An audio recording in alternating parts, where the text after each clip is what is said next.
Welcome to Break the Silence, Build the Future, Shades of Grief, Episode 7, Owning Your Story. I'm your host, Fartumo Kusow.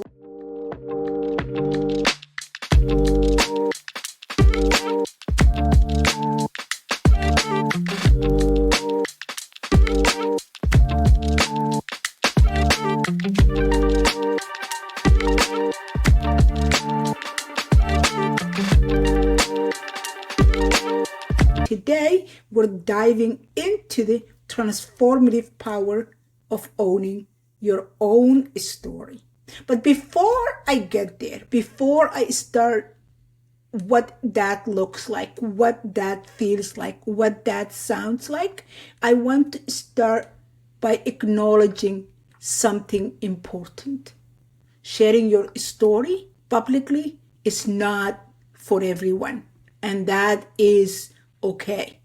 You don't have to feel you are less of grieving person. You are less of feeling the pain because you're not sharing publicly.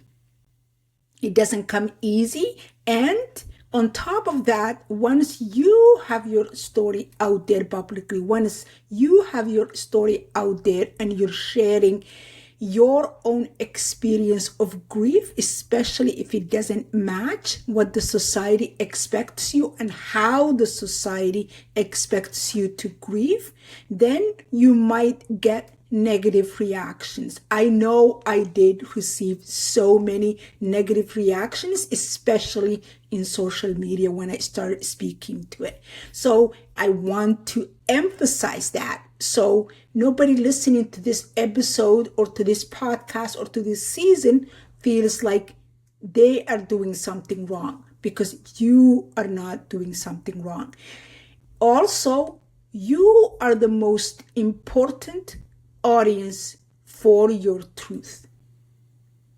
Let me repeat, the most important audience for your truth is you. Because grief and pain are deeply personal. And the first step in that journey of going through, I would never tell you healing from grief, because you don't heal from it. You learn to live with it. You make space for the grief in your life. You allow it to come in and sit there and become part of you and part of your everyday experience. So in this journey, the first step is admitting your feelings to yourself. And it took me a while. And let me share with you most recent experience. I was presenting for Unifor in their Ontario Regional Council meeting on this past Friday, December the 6th. And I'm standing there, and that was a special type of audience, because usually when I do these presentations, I do it for mostly women's groups. But this was an audience of sisters and brothers in the union, male, female, young, old, leadership, membership, delegates, everybody was there. And the presentation I was doing was about realizing there is really no hero coming to save us from the troubles of domestic violence, violence against women and girls, intimate partner violence, however you phrase it. We are our own hero. And I remember standing there in front of that audience, filled a ballroom, a hotel ballroom, a large, I don't really know exact number, but there were seats and seats, people listening to me silently across that ballroom.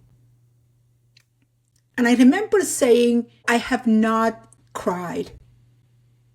I have other physical symptoms that I experienced in my grief, experienced it when it first happened, and continue to experience it. But I did not behave the way that I thought I should behave. the way I thought I should grieve. And I'm telling this large group of audience that has male, female, young, old, large number of them. And I was in my most vulnerable stage, but I shared it.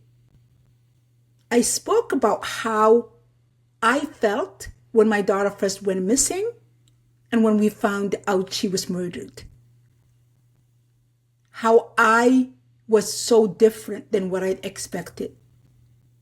I remember saying in my presentation that sometimes I wonder, did I not love my daughter as much as I should have? Why am I not breaking down and falling apart? And this young woman said to me, just because you're not falling apart, just because you're not crying and sobbing like people had expected you to, does not mean you are not grieving for your daughter. And she said to me, when her father passed away, whom she had loved so much, it took her a long time before she was able to cry. Years, she said. And that young woman said to me, thank you very much for acknowledging this. Thank you very much for saying that, because I had experienced, and the rest of my family members experienced it differently, and I always felt I was the odd one out. So that's what I mean. It empowers the other people, but you have to start somewhere. I started in my podcast, I started my other presentations, and that was my big venue that I first shared. And even that shook me a little bit. So you can understand how difficult it is. But if you can start by admitting it to yourself, then you are moving toward making this grief part of your journey. So I want you to accept that. I want you to know there is a huge vulnerability in sharing your story publicly. Because when I first began sharing my story publicly, I was overwhelmed with self-doubt. I constantly questioned myself. Am I doing this right? Should I be saying this? Sharing something so deeply personal makes you feel exposed. And that vulnerability can be terrifying for anybody. So I want you to know that. I want you to realize that for weeks and weeks after my daughter's loss, I didn't approach the topic even though I was questioning myself privately. I was asking myself, what's going on? But I still kept quiet. It took me a while. It wasn't until my daughter was gone for a year, I said it to my other daughter for the first time. Then we shared that moment of the different way we were grieving. And I come from a big family. And each one of us grieved differently. Some of us, the way you expect. Some of us, not. But over time, I realized something. Breaking that silence is speaking about my experience, my take, my understanding of the different way we grieve in the face of tragic loss. It wasn't just about me. It wasn't just about my own personal experience. It was about creating space for others to feel seen or understood. Like that young woman that stopped me in the hallway last Friday when I presented for Unifor, that said to me, thank you for saying that. So that's my understanding. That's the reason behind it. But I also want to give you the permission that it's okay if you're not there. I want to reassure you, if sharing your story publicly feels too hard, that is okay. It's valid to feel conflicted. There is no right way to process your pain. There is no wrong way to process your pain. There is your way. to process your pain. There is my way to process your pain. There is their way to process their pain. So I want to give you permission to feel without judgment. I want to give you the permission to feel whatever it is you're feeling. If you are conflicted about your grief or unsure of how to share it, that is normal. If you're unsure of how to speak to it, that is okay. If you're unsure of where to take it and how to process it, that's okay.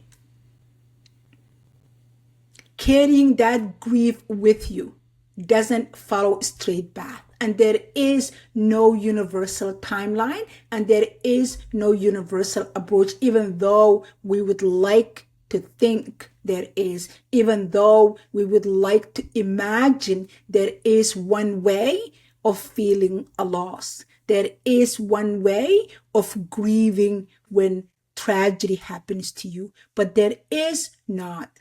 Sometimes simply sitting with your emotions is enough. It doesn't matter whether your story is heard by others or not. What matters is that it's heard by you. Acknowledging the conflict between what should have been and what is can be the first step to accepting and processing your grief. Once you accepted your grief, once you began the steps to processing it, and remember, you're not going to heal from it. You're not going to say, okay, I grieved for 3 years, now I'm done with grieving. There is only a starting point when you encounter that tragedy, when that unbelievable loss came to your doorsteps. The starting point. Your first step could be a year down the road, 2 years down the road of beginning the process of your grief, which would become part of who you are. And that's when the next step of owning your story. One thing I've learned in this process is owning your story doesn't mean shouting it from the rooftops. It doesn't mean a podcast or public speech. It doesn't mean telling everybody you encounter what your grief is and how and what way you are grieving. Owning your story can be as private as journaling your thoughts, creating art, having a quiet moment of self-reflection. That's more than enough. When I began to tell my story, I started by admitting my truths to myself first. That simple act of self-recognition, the simple act of saying, I am not grieving the way I thought I should be grieving. I am not grieving the way I thought a mother who'd lost her child should be grieving. I'm not grieving the way I had seen in I'm not grieving the way I had seen in movies or shows, the way I had read in books, or the way I had even seen people in my community that have lost loved one. So that simple act of recognizing I was as different as my grief was. I was as different as my loss was different. I was as different as my pain was different. I was as different as the tragedy I had faced was different. And that's where I began. That's when I gave myself that permission to recognize the difference.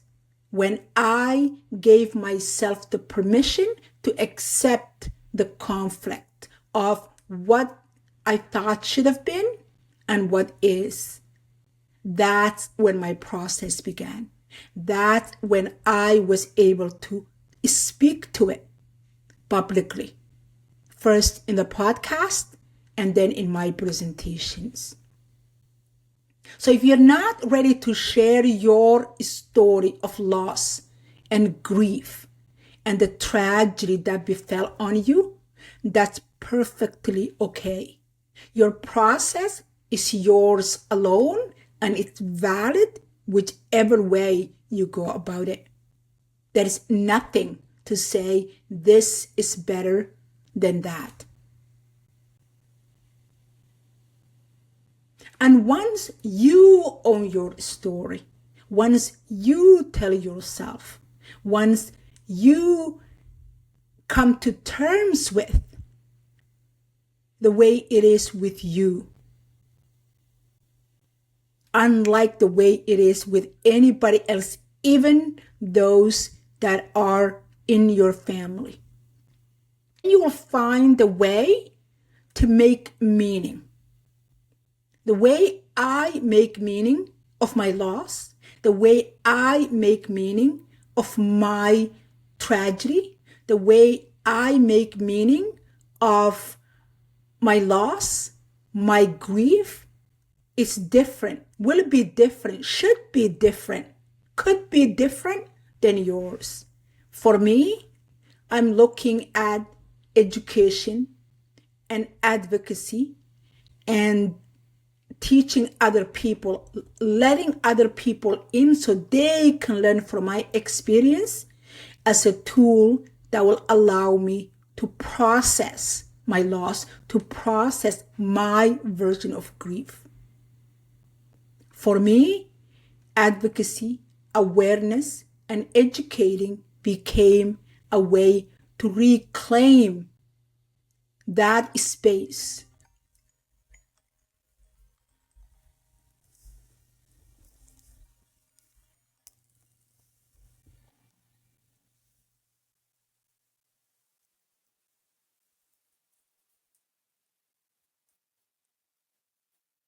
For me, advocacy,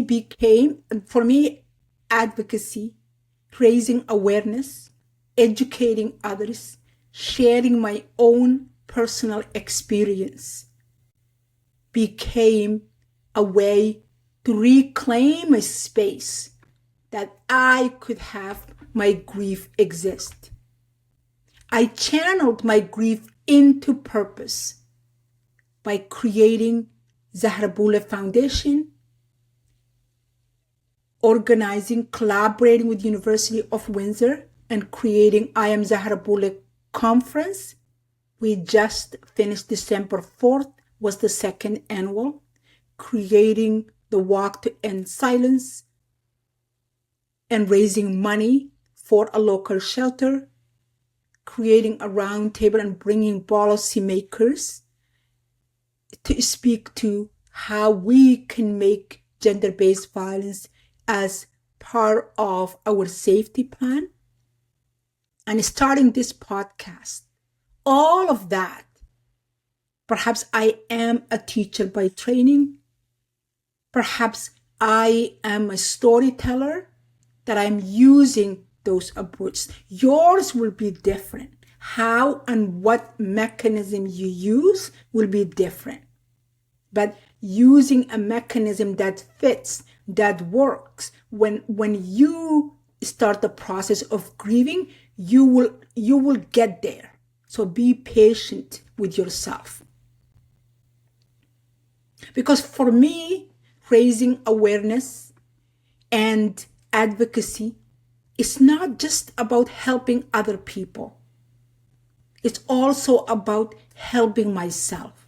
It's about learning from other people's experiences as they learn from my experience. Friends, and hearing from other survivors is a way for me to learn, is a way for me to explore my own process of my grief. So when you use your voice in order to make a difference, you will start transforming your pain into something meaningful. And what is meaningful to me might not be what's meaningful to you. Remember, we are not assessing our own processes against other people. We're not comparing it. We're trying to do this as individualized as possible while still working together. So while my awareness, education, advocacy might not look the same for everyone, it's a reminder that we can all approach things differently and can come at it from different angles and in different ways. And that is very important. Comparing yourself to other people, which I had done while my daughter was trying to get out of that relationship, and after she went missing and after she was murdered, how was I coping with this? Why wasn't I this or that? So I want to end today by reminding you that sharing your story is a personal choice. Whether you choose to share it publicly, privately, keep it to yourself, the act of owning your story is powerful. Act of the choice of when, how, and with whom you share your story with is very powerful. I want to impress upon you, even admitting it to yourself, admitting your limitations, your challenges to yourself, there's power in that. And it's the hardest step that you can take. So own your story and reclaim the power of it. In my next episode next week, I will be joined by Victoria Allen, author of Painting the Rain, a true story of trickery and triumph. Her journey of resilience and empowerment is a testament to the strength of owning your story, owning your truth.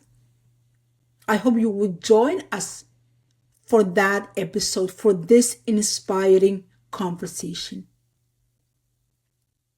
I want to thank you for spending this time with me. If this episode resonated with you, please share it. Follow the podcast and continue this journey with us.